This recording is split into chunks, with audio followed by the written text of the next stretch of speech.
On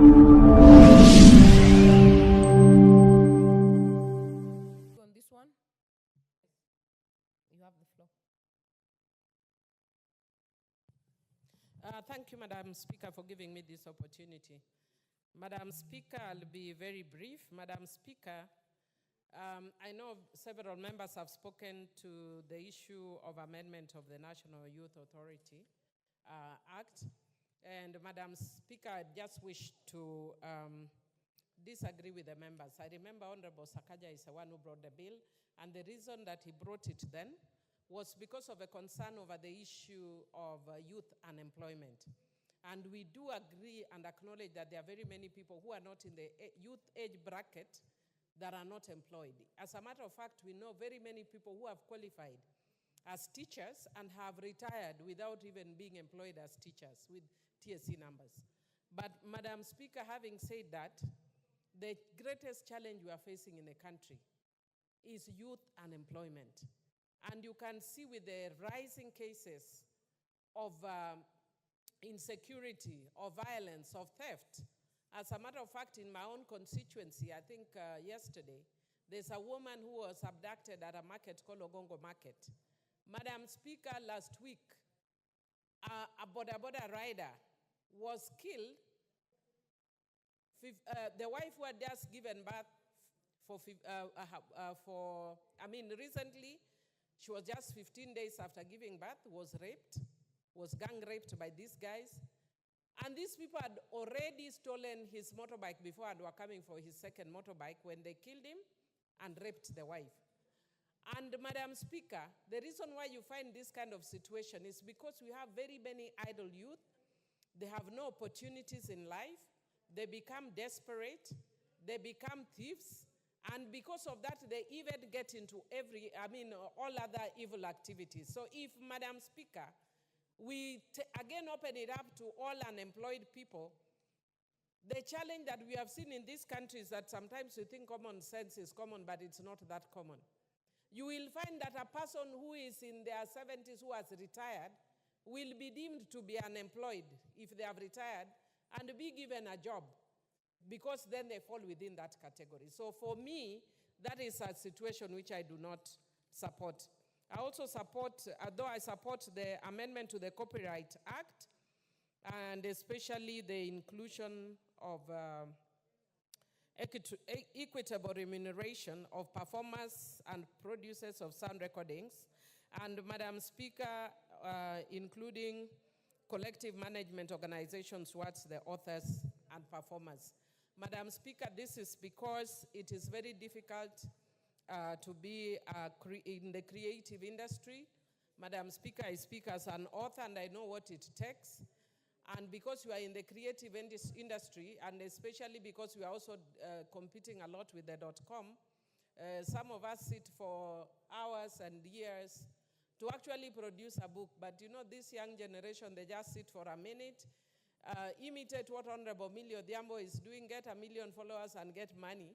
As we are not lucky enough to do that, but we have to do, more strenuous work around this. So I do support that. Madam Speaker, I support the proposed amendment to the Fisheries Management and Development Act, but want to encourage the majority leader that other than this miscellaneous amendment, please bring a more comprehensive amendment to the Fisheries Management Act, because we are facing several. Thank you. He has alerted me that there is a bill, and I will actually look at it, because we are facing very, very serious challenges in the fishing industry. There is always clashes with the fisher folk.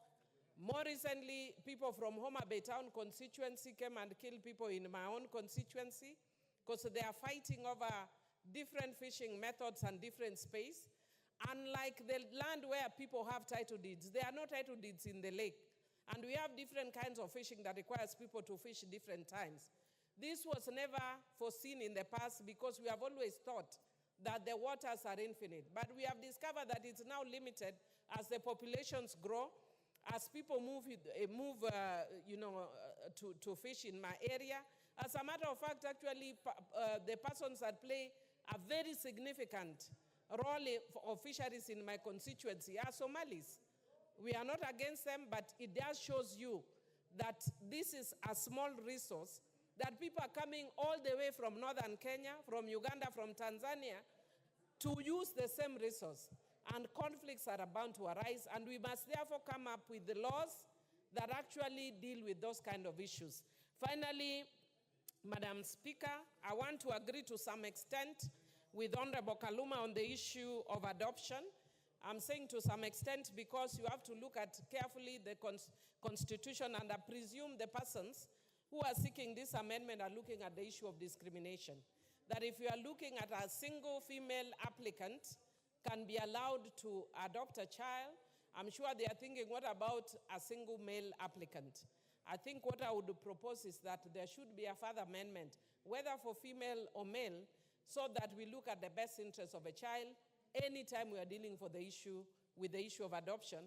Because, Madam Speaker, we have very unique and special circumstances relating to children in adoption spectrum. And Madam Speaker, as a person who actually brought the bill on counter-trafficking in persons, as a consequence of being the director of the Cradle the Children Foundation, then I'm not the director now, and I dealt with many cases of trafficking. One which even forced us to exhume a body to confirm whether one of the children was actually a child to the parents or their late parents. And Madam Speaker, because of that, if we want to stem that, it is important that we stem the issues of trafficking in person. Honorable Ichungwah, you know you cannot harass me here. I know you have missed me. But if you want me to deal with you, I will deal with you perpendicularly. Sorry, but I don't want to deal with you today. But Madam Speaker, I just want to indicate that because of that, I do support, but I would be supporting with the proposed further amendments, that you must look at unique circumstances and situations relating to specific children and their circumstances. I support with amendments. Honorable Ichungwah, Honorable Millie says she's in a good mood today. She's not willing to deal with you. I'll call you to reply. There being no further request on this one. Thank you, Speaker. And as a reply, I don't know if you also heard the first sentence from the Honorable Millie. She says she knows I miss her, but she's not going to deal with me today. Honorable Speaker, as she knows, I was not harassing her because I know how passionate Millie is on child welfare and child care matters, and indeed matters touching on women's rights and gender equality. Therefore, I cannot harass her, and I know she was also missing me, and she's happy to see me, just like as I'm happy to see her. But Honorable Speaker, allow me as I reply to begin with the issue, that particular issue of the provisions relating to the Child Care Act. And Honorable Speaker, as I mentioned, I think the Honorable Owen Bayer mentioned during the time he was moving this bill on my behalf, this emanated from a court ruling that allowed now single males to be able to adopt children. But there are concerns, Honorable Speaker, and I want to agree with many members who have raised this issue, that indeed there is a major concern on matters touching on issues to do with child trafficking. There are also issues touching on... Hold on.